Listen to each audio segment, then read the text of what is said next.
let's take our input box a few steps further. You'll remember we want to get a little more descriptive about the choices the user has in order to sort the list. Really, I want to make the message portion, the prompting portion of the input box, more descriptive. Okay? Not just how would you like to sort the list and then leave it up to the user. I want to give them choices. If they input a number 1, then we'll sort the list as a division sort. If they input a number 2, then we'll sort the list by category. A number 3 by total, and so on.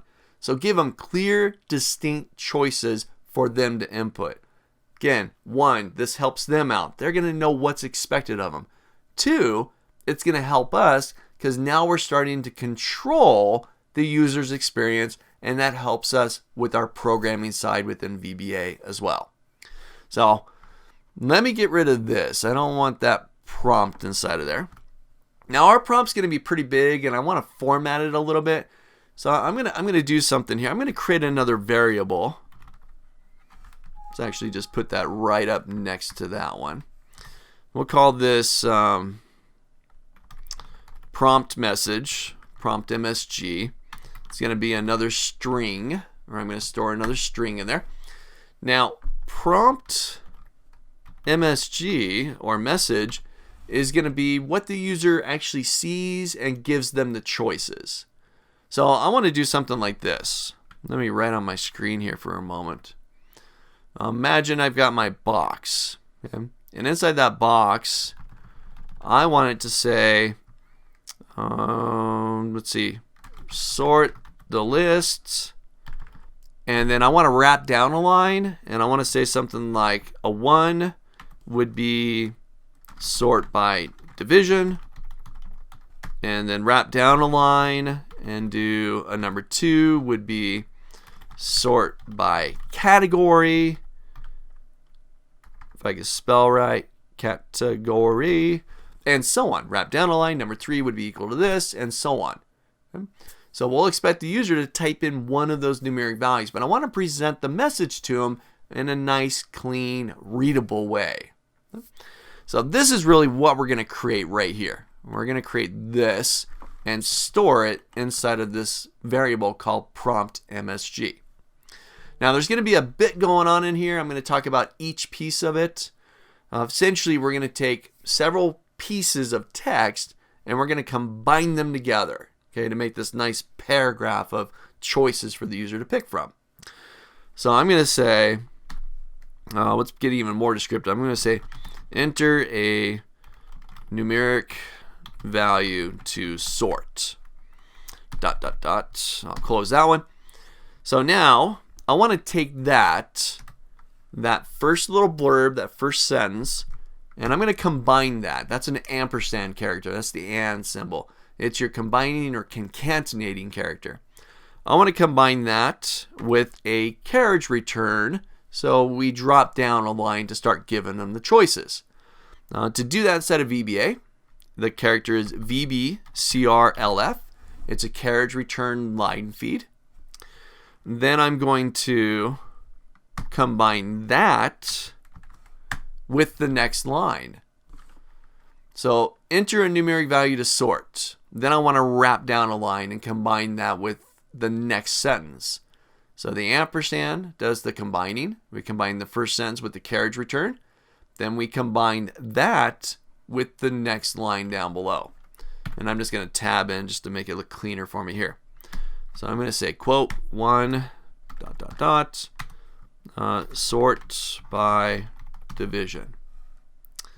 Then I'll close that, and I'm going to combine that with another VBCRLF. Combine that with the next line. Oops, I hit my enter key too many times there. And then I'm going to bring in a 2 and just repeat the whole process here. So now we'll say sort by category. Cool. And I'll combine that VBCRLF. And I'll combine that with the next line. And this will be the last option. Sort by total. There we go. And I'm not going to combine that with anything else. That's the last line right there. So our prompt message is going to be equal to all of this right here. So we'll have enter a numeric value on the first line, then we'll wrap down to the next line, do the number 1, which is equal to this, wrap down to the next line, and so on. Now you're going to see when I hit my enter key one more time, because I'm all done with that right there, stuff becomes capitalized.